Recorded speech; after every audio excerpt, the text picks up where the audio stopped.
think it's time to blow this thing. Get everybody in the stuff to build up. Okay, 3, 2, 1, let's jam.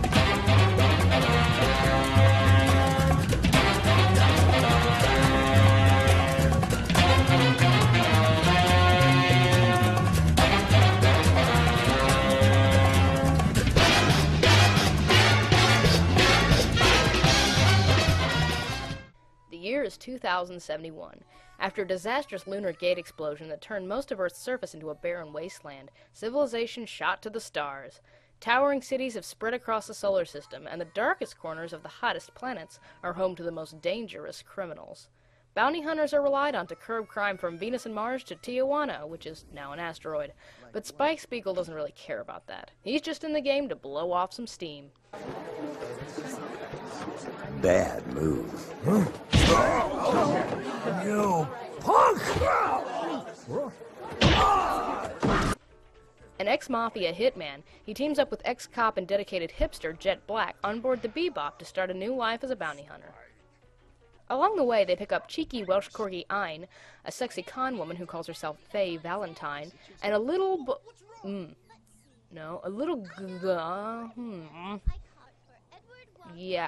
a hacker prodigy little girl named Edward. Okay. Jet, do you know that there are 3 things that I particularly hate? Really?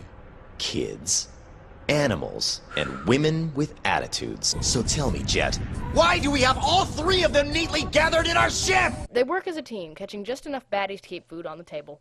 Second! That's all there is. Let's get 'em. But even as Spike lives moment to moment, he knows that no one ever just leaves the Mafia. His old partner hasn't forgotten about him, or the mysterious woman that they both once loved. Life has been but a dream for the Bebop bunch, but as their separate paths race to meet them, who can say what they will wake to in the future? On the technical side of things, Sunrise is a production company more than a creative hub, and their money only does so much, so what's the secret here? Well, much of the staff assembled for this project would later shift to form a little company called Studio Bones for the movie's production, and several series afterward earned through their success with Bebop. The chemistry from this collaboration produced flawless, unique, and unforgettable animation. The character models retain that exaggerated anime expressiveness, but look and move eerily like people we all know. Okay, I don't think there are any women as perfectly proportioned as Faye, one of the great figureheads for fan service with dignity.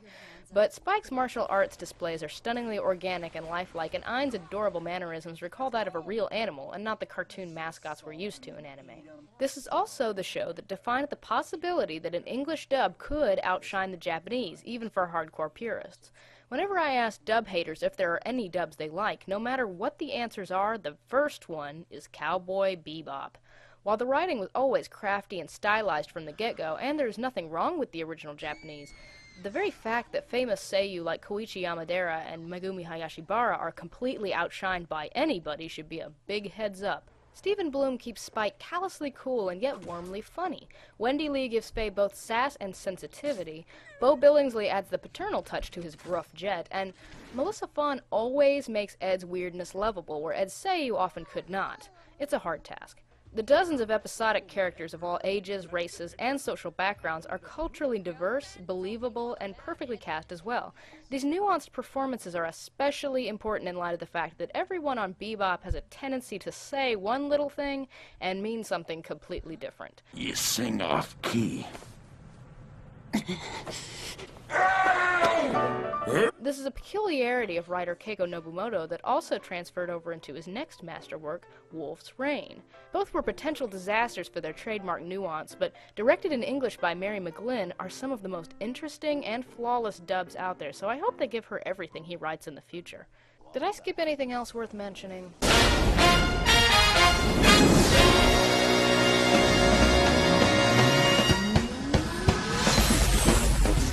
Oh, my mistake then.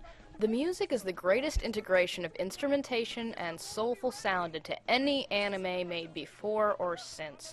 Clearly the focus is jazz, bebop, and blues, but numerous other styles like 80s heavy metal. How many times do I have to tell you the same thing? Short folk with glasses and satisfactory. What are you saying? I just said it! Oh! 60s easy listening exotica.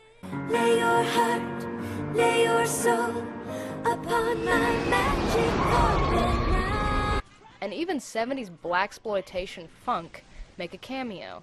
Let's kick the The one thing they all have in common was their fringe countercultural status in American music history at their conception, reflecting the Bebop crew's distant, marginal relation to the world around them in all its musical shades. More than featuring one kind of music in every episode, however, Bebop chooses its musical accents moment to moment and beat to beat, resulting in some of the most unique choices and spellbinding musical moments in anime.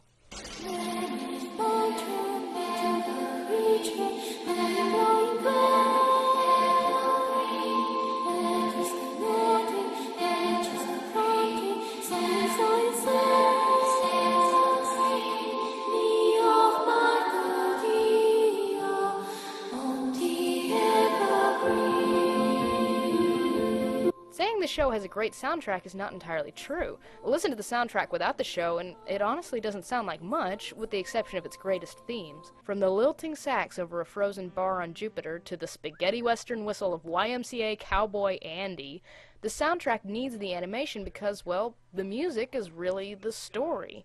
Every moment has a rhythm, and every rhythm an emotion.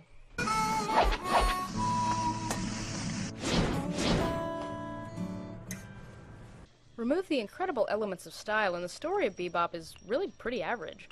Equal parts Romeo and Juliet romance and Lethal Weapon hijinks. Heck, while we're at it, there are several episodes that are direct send-ups to famous Hollywood movies.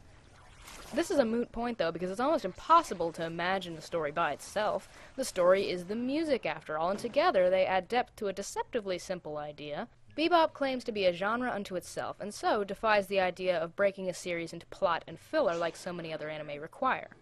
If you want to get technical, there are only 5 plot episodes in Bebop, but the other 21 are anything but filler. Despite the fact that they're all standalones going nowhere, each vignette is supported by the strong core characters and remarkable episodic ones, intermingling through some of the best writing in anime, almost certainly the best dialogue anyway. I'm really sorry to mention this. No smoking in here.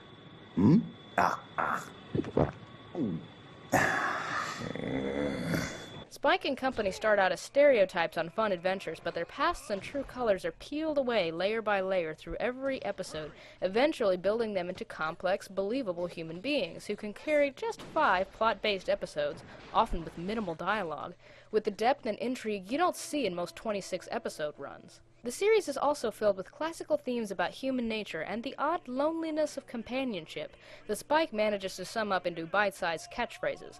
Easy come, easy go, whatever happens, happens, and of course, life is but a dream. And I know bios needs you.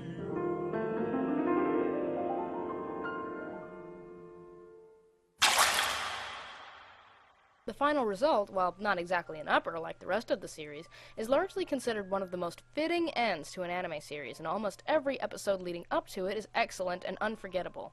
With only 1 or 2 very average episodes mixed in, that's an amazing track record. Cowboy Bebop is available from Bandai Entertainment.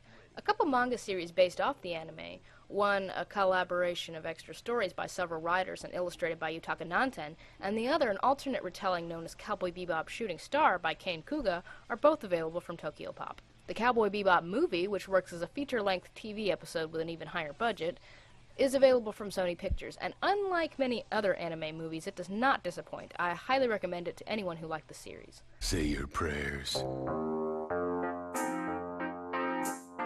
What are you?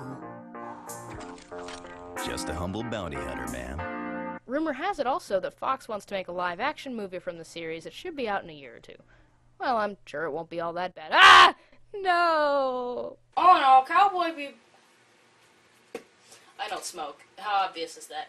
All in all, Cowboy Bebop is an enthralling jam session that hits all the right notes. Rarely do you see a show that's so much style over substance, and clearly still has better substance than 90% of other shows out there. With rich, unforgettable characters and a story that lives and breathes through music, its boastful claim to be a genre unto itself is completely valid, and it fully deserves 4 happening space cowboys.